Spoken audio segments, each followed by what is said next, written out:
All right, everybody. I promise we'll get to Kingdom Hearts someday.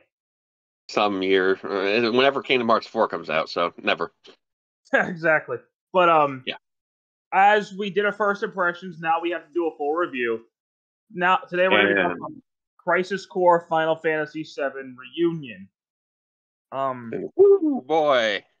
Alex has no experience with the original. My experience with the original is very limited, so we're not going to really be comparing it to the PSP game. Mm-hmm. We're going to mainly talk about this on its own merits. So keep that in mind. Yeah. Yeah, because again, we both, well, you played the PSP version a little bit, but I have not played it at all. Yeah, exactly. I didn't get very far in it. I did finish this one though, so fucking fantastic game, first off. Oh yeah. Like the gameplay seems to be somewhat similar to Remake in the form of like how it's presented. Yeah, we'll talk about that a little bit further on.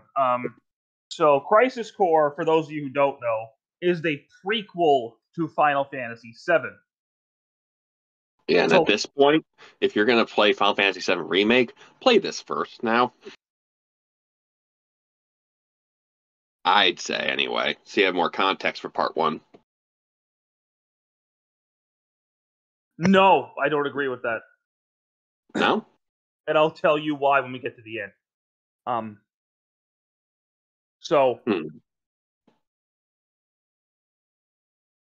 Crisis Core is the story of Zack Fair, who, if you played the original Final Fantasy VII, you know who that is.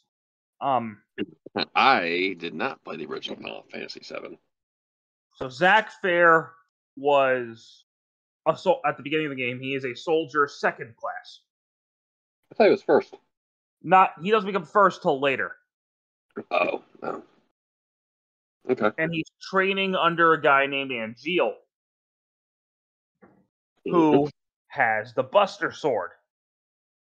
I wonder where he gets it from. We'll get there. So Cloud, wow, fuck.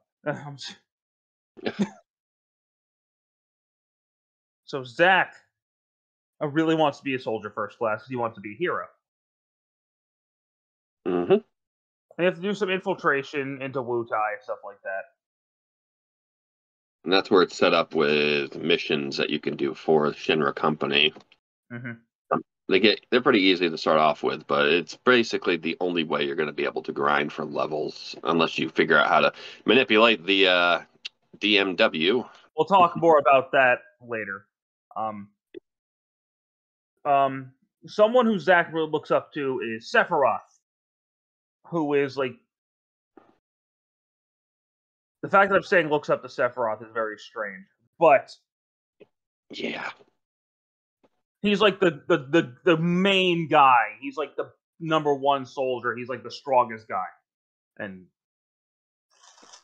Zack really wants to be like him. We'll get there. Yeah, and there's a guy named Genesis that also accompanies Angeal and Sephiroth as well. Yeah, like Genesis clones start attacking you, and Angeal's just nowhere to be found, right? So, well, this was after Genesis was like taken care of, right? Originally. Yeah, yep. We'll come back to that. We're going to full circle everything. So, Zack goes to where Angeal lives. Forgot what the place is called. Meets Angeal's mother, and I think he goes there with Song, who's the leader of the Turks. If I remember correctly, he goes with Song. Possibly, yeah. And it's fresh in my mind, but at the same time, I feel like I'm missing a lot of details. Meets Angeal's mom, and then Angeal's mom is seen dead, and you just assume Angeal killed her because Angeal has like a wing. Mm-hmm. Because him and Genesis were experimented on by a scientist named Hollander, who is annoying as fuck. He's annoying in terms to catch. Yeah.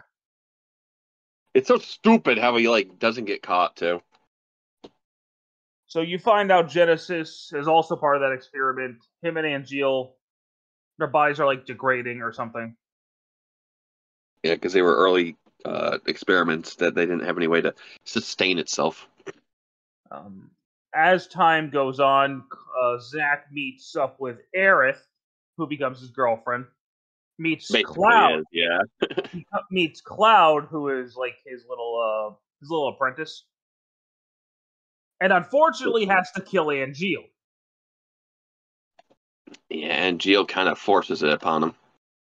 But when Angeal dies, he passes on the Buster Sword. Yes, sir. And then a couple years pass. I think two, maybe 3 years pass. And Zack is like a full-grown soldier. He's like his hair gets longer. He has the Buster Sword. He's a freaking. He has a patrol. He has a patrol. He has a troop. He's like the guy. Yeah. He really is. I enjoy Zack as a character quite a lot. He has a full-blown relationship with Aerith. And he's Yeah. basically Shinra's top guy. When there's something that nobody else can handle, Zack, go do it. Yeah. That's So how after chasing down Hollander again, you and Sephiroth go to Nibelheim. If you guys have played Final Fantasy VII, you know where this is going. Even if you played a little bit of Remake Part 1, I mean, you kind of get an idea. So Sephiroth, as you guys should know, goes nuts. They don't show him going nuts in this game, but it's implied. You'll get more context on this if you played the original Final Fantasy VII, or if you wait for the upcoming Final Fantasy VII Rebirth. We'll talk about that later. Which probably would be a more effective way to honestly get Sephiroth's personality across. Zack tries to fight Sephiroth, and he can't beat him. We get One Winged Angel, too. Yeah, exactly. Fantastic rendition of the song, but Zack just can't beat Sephiroth. He cannot do it. But Cloud does. Okay. Sort of. He just stabs him through the chest and then just tosses him overboard. It's funny because he stabs Sephiroth with the Buster Sword. Sephiroth stabs him, and then Cloud just tanks and throws him off a bridge. Yeah, because these two were experimented on, Zack and Cloud. Not yet. They haven't been. That Really? happens after this. Uh-huh. They both took so much damage from the fight with Sephiroth, Shinra captures them. I thought it was Dr. Hojo. It was, but Dr. Hojo works for Shinra. Oh. So they're experimenting on them. Zack, because he's a soldier, is able to take it. Cloud is fucked. He's a weak little boy. He's got Mako poisoning. And Zack really wants to help him. Understandably. But he's been out of commission for 4 years, so he hasn't seen Aerith. He hasn't seen Song. He hasn't seen anybody. Yeah. And he tries to do a story that pisses me off, but we'll get to it. Shinra is after him now. Shinra is after him and Cloud. And he wants to go see his parents, ends up finding Hollander, kills him. Then, like, the director of Soldier Lazard became an Angeal clone? I never understood that, but it happened. And Angeal turned into a dog thing who was protecting Aerith and Cloud. Yep. But they both urged Zack to save Genesis. Don't kill him, try to save him. Don't know why, but... Because Angeal wants him. Angeal wanted him to, because Angeal, still deep down, was still a good person. Yeah. So Zack finds Genesis and tries to talk to him, but Genesis is like, no, fuck you. And in a really easy boss fight, Zack defeats Genesis. Yeah, and it's just left to him carrying his body out and just like setting it down. But Zack doesn't kill Genesis. He does spare him. He defeats Genesis. And Genesis, I think at that point, calms down because he's not really a bad guy anymore after that. And I But think he just finally got the point. I think, like, yeah, things aren't going to go the way I want them to. so now Zach's like, I'm gonna go see Aerith. I'm gonna go get my life back. Until he gets cornered by Shinra. And here's the part that pisses me off. That girl he knows, I forget her name because she uses a fake name. I forgot her name. She says she's off to go save Zack, or it's up to these guys to save Zack, but they don't. I don't think there's much they were going to be able to do. Yeah, I hate that they're like, your mission is to save Zack, and they don't. Zack hides Cloud away, hides him away, and fights off as many of these guys as he can so Cloud can live. Zack almost lived. This part broke me. Zack gave up his entire life so Cloud could live. Zack dies. Yep. And it's like, oh, shit. Cloud finally gets over his Mako poisoning just quick enough to see Zack's dying breath. Zack gives Cloud the Buster Sword, asks him to carry on his legacy. He takes that a little too literally. Well, we'll talk more about that when we get to Final Fantasy VII Rebirth, because I don't want to ruin it for anybody who hasn't played it yet. And it's so far away. At the end, Zack gets sucked into the life stream with Angeal and asks if he became a hero, and that's how the game ends. Yep. And Cloud is just walking towards Midgar. There's a post-credit scene that recreates the opening of Final Fantasy VII, and Cloud's like, I'm Cloud Strife, Soldier First Class. And it says to be continued in Final Fantasy VII, so this leads directly into Final Fantasy VII. Now, was this cutscene just a remade cutscene, or was it like pulled from Remake? The Aerith part was pulled from Remake. The Cloud part was from the original Crisis Core. Oh. Wonder why they redid the Aerith part, or just pulled the Aerith part over. I don't know. Don't know. But probably because what they used at the time didn't look very good compared to now. Whereas the Cloud part, you couldn't really use the 7 remake because it wouldn't flow into the story as well. So, no. Character-wise, the only problem I have with some of the cutscenes in this game is that they're pre-rendered video files, so you really can't do much to make them look any better. If we're talking about characters, though, I love Zack. I think Zack's a freaking badass. Yeah, he's such a badass. Makes me wish he didn't die, but well, that's what remake has given us. That the many people that wish that Zack did live. We'll talk more about that when we review Final Fantasy VII Remake. But usually characters that are so good aren't really that interesting. Zack is, though. Oh, the other character. So, like, for example, usually if a character is, like, super good, like, has no flaws, they're not that interesting. But this That's guy... why, like, with Mortal Kombat, I'll take Scorpion over Sub-Zero because there's a little more edge to him. Zack, though, he's just... Holy crap. They wrote him very well to be the hero, but not like your typical like shonen anime hero. Yeah. Because those can get kind of annoying after a while. Looking at you, Goku. But yeah.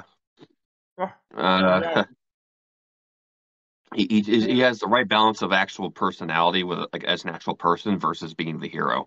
That's why I think makes him really that good. Is that he's not just for justice and good. It's more like he questions shit and has to decide, do the right thing in it. But I'm going to throw this out there. I think part of what makes Zack so cool for me was his hero sacrifice. Yeah. So bringing him back, spoiler alert for Remake, might take away from his character, but I can't confirm that until Rebirth comes out. Yeah, because we don't know what they're going to do with him. We'll have to wait and see, but Genesis, I'm going to be honest, doesn't have the presence that Sephiroth did in Final Fantasy VII. I mean, like, obviously he's there more often than Sephiroth and the other guys, but like he's not as intimidating or as like, oh fuck, I'm about to die like Sephiroth is. You know what I mean? Yeah, his design is just plain enough to where you're like, oh, he's bad guy. Ooh. Sephiroth, you look at that motherfucker and he's like, oh god, that looks like Satan. Like Sephiroth, when he's there, you're like, okay, someone's gonna die. Genesis, you're like, he's gonna tell a poem.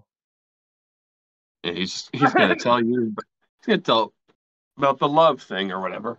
Mm-hmm. And it's like, that's neat. But well, it's also interesting that at the very end of the game, the final act or verse is revealed. I don't remember how it's revealed though. Like his design isn't bad or anything, but he's not that threat. He's not as intimidating of a villain as Sephiroth is the point I'm trying to get across here. Yeah, no, he's not. I mean, I don't know. I don't know what I really think about that guy, other than he's just okay. I like Angeal. Angeal was pretty cool. Oh yeah, he was awesome. He's like, his design reminded me of Gladio a little bit. A little bit, yeah. I was like, oh shit, that guy looks familiar. Cloud. I want to spend some time on Cloud because Cloud is not the Cloud you know. Yeah, no, he's very different. Very different. Cloud in this game is very vanilla. Not a lot of personality to him yet, at least not for quite a while anymore. Like his whole, he looks up to Zack heavily. That's true. He still got that super young boy persona in him. And how do I put this? He's not the Cloud he's supposed to be. Granted, he doesn't become the Cloud he's supposed to be. The last guy. Like, he doesn't become the Cloud you know until Zack dies right in front of him. So, really, this is who he really is. And the character you know in Final Fantasy VII have it because of Zack. So. Yeah, we can't say why he's the way he is yet. Aerith is the same as always. Aerith is like literally the most precious character in gaming history. I don't care what anyone says. No, she is. She is. But the character, really, the story lives and dies on She's Zack. the dream girlfriend that many people want. Let's be honest. The story lives and dies on Zack. Quite literally. And I think if you just take this as if the best way to experience the story is a personal tale about Zack. I think that's the most fulfilling angle to look at the game at. Is it's Zack's story. I just wish. Don't look at it so much as a prequel to Final Fantasy VII. Look at it as a story about a guy who lost his mentor and is mentoring somebody else and is trying to get his life together. I think that's the most fulfilling angle of this game, is Zack's story. Yeah, and getting a little bit of Sephiroth in there, too. Yeah. I really wish I didn't know that Zack died at the end originally when playing this, because that would have hit even harder. Boy, oh boy, the price of freedom is steep. Jesus Christ. Fuck you. I hate that line now. Let's talk about the graphics. We spent enough time on the plot. Yeah, so the graphics, they have definitely been upgraded since the PSP game, like different character model for Zack, and I think a few other people too, to be more in line with their remake counterparts. It is a major upgrade on the PSP version. Yeah, I think the PSP version ran at like 30 FPS, and it was also missing, not missing per se, they didn't have voice acting for certain cutscenes, so they added it in as well. I was like, that's cool. Like side missions, for example, whenever you have to find the treasure from Yuffie, she and him actually talk. It's weird. If this game does not look as good as Final Fantasy VII Remake did, I'm going to be 100% honest with you. It just doesn't. No, it doesn't. It looks good, but not for that. No, but because this is a full remake, it's more of a remaster. So yeah, if they remade it, they probably would have shown the thing where Zack lived. But no, we got to show the original story. Think of this game along the lines of the Crash Bandicoot Insane trilogy. Yeah, not as graphically impressive. Not just a remake, not just a remaster. It's kind of a mix of the two. Yeah, it's the same game at heart. It just looks a fuck ton prettier. This is what they did. Yeah, same with Crash Bandicoot. Yeah, except Crash was a little bit more impressive than this game, to be honest. Well, graphically, yes, but I like the gameplay of this more than Crash. Oh, of course. Apparently, they did tweak the gameplay a bit to be more familiar, like similar to remakes style. They did. Because you have a lot, mostly because you have more buttons to work with now. To clarify, I played this on the PlayStation 5. So, same. There are a couple things though about the game I don't particularly like, and that's mainly because it was structured to be a PlayStation Portable game. Be honest with you, I don't like the missions all that much. I like them. I like going through them just for fun. I don't know. I like grinding like that. There came a point where I just stopped doing them because I didn't care anymore. Yeah, unless you want to get that 100% completion trophy. I mean, there really is no big reason to do it other than because all of them are the same. You go to a contained area, you find some treasures, you go find an enemy, and you kill it. That's every single one of them. Yeah, and there's one mission in particular, an SOS mission, where if you fight these type of enemies over and over and over, which is really easy to do, you'll eventually force the DMW to level you up because you have so much access experience. It's like we got to dump a level on them. And that's how you get from level like 20 something to fucking 70 within like an hour or two. Speaking of that, if you don't do the missions, if you just do the story, the game's actually not hard, like at all.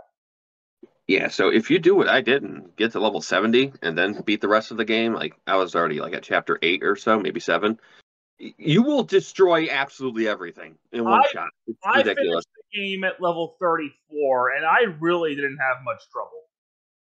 Like, I didn't even get to hear Sephiroth's One-Wing Angel that long. That's how fast I beat him.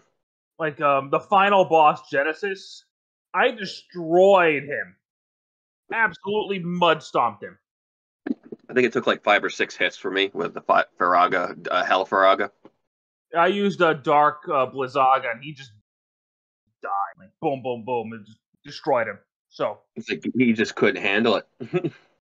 And then his normal form, which is the actual final boss, was a joke. It really was. Especially, it's always a joke for me because, again, I am so leveled up. It's like, Like, if you want a more challenging game, 7 Remake is a lot harder than Crisis Core. Yeah, I had a hard time with Remake. Like, once I got towards the end of Remake, I was able to actually do pretty damn well. But that game has a slightly steeper learning curve than Crisis Core does. Well, part of the thing is, if you do materia fusion and you start making like Dark Blizzaga, Hell Blizzaga, and stuff like that, those magics destroy everything. Yeah, don't forget to add the extra, like, you can add an item to it too that will like increase its HP, MP, attack, whatever. I had shit like 180% HP and some other HP buff. I had 30,000 HP by the end of the game. Nothing was going to stop me. And the thing is, the DMW too, it's so in your favor.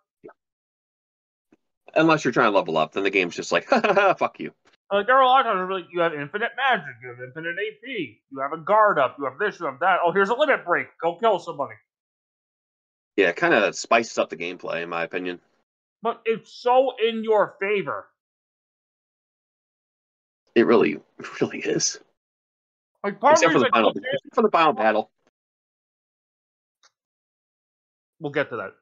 Like, part of the reason I killed Genesis so hard Because I got a level 5 limit break during it, and I just obliterated him with it. Yeah, it's. I always skip the animations after the first time, to be honest with you. I did too. Yeah, I mean, they're cool the first time, but then it's like, okay, all right, I get it. I see what you're doing. Yeah, exactly.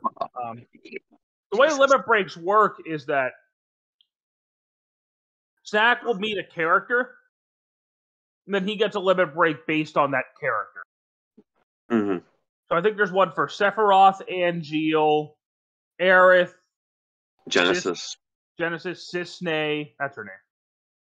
um, Cloud, Chocobo, Ifrit, Bahamut, the other Bahamut as well, Phoenix, Fury Bahamut.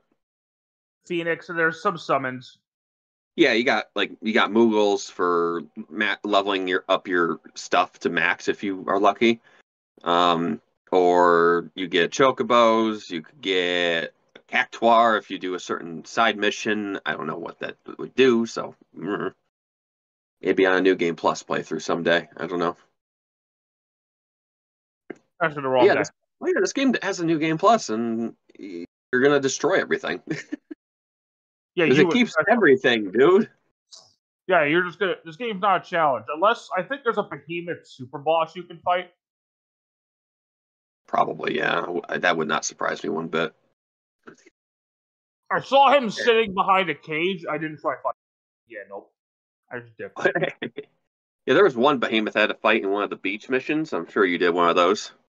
And you fight a behemoth on the beach, and it keeps constantly restoring its health by 7,000 HP. So you just have to keep spamming the shit out of your magic and try to kill it before it keeps healing itself up. It sucks. Well, that seems rude. But I did it, and I felt like a boss. I didn't get the item that lets you go beyond 9,999 attack, so that probably would have helped. But no. Not smart enough. Break the game even harder, why don't you? Yeah, I could just go through this again on hard mode, honestly. I actually might do that because the game was so easy. I'm sure that now that it's on hard mode and I have a high level, it'll at least be a little more balanced. Yeah, it might be. I hope. I like that it was pretty easy because sometimes I don't really want something that's stupidly hard. I don't need to play Dark Souls all the time. You mean Elden Ring? Yeah, same thing. Yeah. The soundtrack is fantastic because it's Final Fantasy. Like, come on. I heard they added a few new tracks into the game, but I don't know what they are. Couldn't tell you.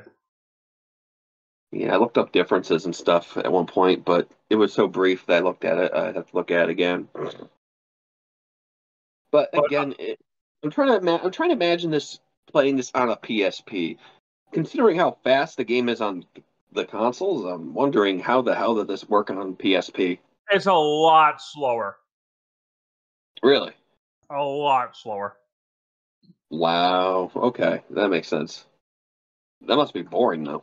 I mean, at the time, I'm sure it was good, but now that this exists. Could you imagine trying to do all the missions and shit with that slow style gameplay? I can't, but I can't. It would be too boring. At this point, there probably isn't really a reason to own the PC version. No, honestly, no. This game is on. This game is on every console: on PS4, PS5, Xbox One, Series X, Switch. There is no reason to get the PSP version. No, there isn't. And remember, if there's ever a PSP remaster, it's always better to get the console remaster, like Birth by Sleep, because Jesus Christ, playing that on the actual hardware was a bitch and a half. I'll tell you that much. Yeah. Have you ever played Birth by Sleep on the original hardware? No. You were lucky. Because I don't know if it works the same way in Crisis Core, but obviously the camera would be turned with L and R, right? Yep. But to lock onto enemies, at least in Birth by Sleep, you would have to use L and R together. So that's a little weird. And then, like, That to sounds unlock, awful. yeah, and then you can switch targets with L and R. You can't move the camera anymore. Then, if you want to unlock, you have to hit the trigger buttons at the same time. It's so fucking, like, no. Like, I commend them for Square Enix for making these kind of games on PSP, but that honestly kind of held back some of it. Like, I don't know. Well, then again, Birth by Sleep was conceptualized as a PS2 game, but then they're like, nah, let's put it on PSP. Well, they were wrong. Which is why I think Crisis Core would have worked a lot better as a console game originally than a PSP game. Well, In terms of level design, limitations of set combat system would have been a lot less hindered by the hardware and control scheme. well, good thing it is a console game now. Yeah, I mean, it's still in its heart a PSP game. You can tell by level designs and all that, but it's still great. It's still a great game. Only took 15 years to get here, but Hey, man, it's better. Sometimes it's better to wait. yeah. I mean, could you imagine Final Fantasy VII being remade on like the PS3, like we thought they were gonna do? No, I'm How much glad it different got it'd be? remade. I'm glad they waited till the end of the PS4 life cycle because it's one of the best looking games on the PS4, and it's already one of the best looking games on the PS5. So Yeah. Again, I can't imagine what this game would have been like if Seven Remake if they started doing the remakes on PS3. Like it would have been like 6 parts probably. yeah, let's not think about the what could have been, and let's just worry about what is now. So Reunion is technically part of the remake project. So it's technically chapter 0 of a 3-part chapter of a 3-part saga. So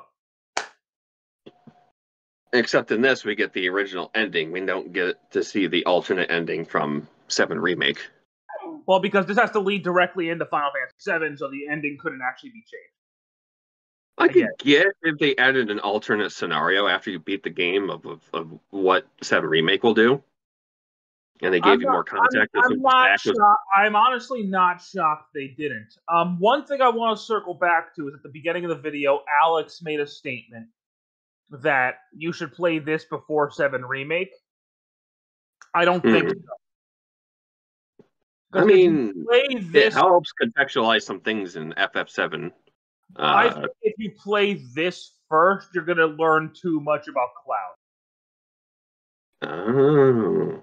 So if you play this after Remake, you're going to be like, oh, that's why that happened. Whereas you play Crisis Core first, there's no mystery. Okay, fair. Yeah, that makes more sense because when I figure all this out after playing 7 Part 1, I was like, oh my god, I wish I knew this before. But looking at it now, it's like, so that explains everything. Sometimes seeing a story in a linear progression isn't the best way to go about it. Sometimes you need to get the prequel after. Yeah, I won't deny that. There are games out there that do that pretty damn well. I can't name any off the top of my head, mind you. I got a few, like Dead Space Extraction. Isn't that a Wii game? It's a prequel to the original Dead Space. Mm-hmm. It gives away a major plot point of the original game. So if you play that before Dead Space, Isaac's story is basically screwed because you know it. Whoops. So yeah, there are times where you should not play the prequel first. Fair enough. And I think this is one of those cases. Yeah, I mean, either way, it's not going to hurt which order you play it. Well, it might hurt a little bit if you play Crisis Core first, but yeah. However, if you're somebody who's playing Final Fantasy for the first time with the remake, Rebirth might be a little ruined for you. So sort of. I mean, I don't know. Well, doesn't Crisis Core kind of go over some tidbits of what is going to go on in Rebirth? They didn't give you away everything. That is true. Yeah. Like Sephiroth in his transition to madness. It's like they don't show, you told me is that they don't show it all. They don't. which is good because I want to see him actually lose his mind. From what I hear, the way remake story is going, they are putting a lot more detail into the story. So I just don't. I want to know what happens in part 2 because the history is uncharted now because they just. You know what they did at the end of it. Yeah, we'll talk about that when we get the Final Fantasy VII remake. We're gonna do a proper full video dissecting Final Fantasy VII remake. Yeah, I can't wait to do that one honestly because I need to play through it again to get some refreshers. I'm gonna play through it again. I'm gonna definitely play through it again right around before Rebirth comes out, so it's fresh in my brain. Yeah, so you don't have to, play it early on and then just wait and wait. Yeah. I'm gonna definitely wait until because Rebirth is supposed to be coming out winter of 2023, so basically a year from where we are now. So a 3-year development cycle, not bad, I'd say, for another game from Square Enix. But in between that, we have Final Fantasy 16. So that's true, which does look pretty fucking badass. It does, but that being said, there's one last game. I think there's probably another one that's like a mobile game for Final Fantasy VII. It's before Crisis or something like that. That explains how the plate drops in Sector 6, but they changed the lore in the remake, apparently, as to how that happened. I was like, what? But there's one more. Dirge of Cerberus. I don't know when that's going to be remastered. It's going to be. It has to be. If it's part of the whole Final Fantasy VII universe where everything will connect into Part 2 and 3, they've got to do it. The thing about Dirge of Cerberus, it takes place after Final Fantasy VII. Really? Okay. They might do it after Part 3? I'm thinking they're going to do it around the time Part 3 is coming out. Hell, they should just release the remaster a month or two after Part 3. Because if it's going to be off Vincent, because Dirge of Cerberus is about Vincent Valentine, and my guess is he's going to have a decent-sized role in Part 3 now, because I don't think he's going to be an optional character anymore. No, it doesn't seem like any of the party members are going to be optional. I mean, look at Yuffie. She's definitely going to probably more than likely be a permanent member. Yeah, because we'll talk about that when we get the Final Fantasy VII remake. Anything else you want to add, Mr. Alex? I don't know. I just wish the game wasn't so sad at the end. If you haven't played it before, you should. Yeah, I mean, we kind of spoiled you what happens, but it hurts more to see it unfold rather than us just explaining it. Oh, yeah. Because I'll just say at the very end of the battle, you're just like so close to winning. And you can't do it. I'm going to go ahead and call this now because I got to start getting ready for work. So. Yay. Thank you guys so much for watching. I hope you have a great day. Take care. Later.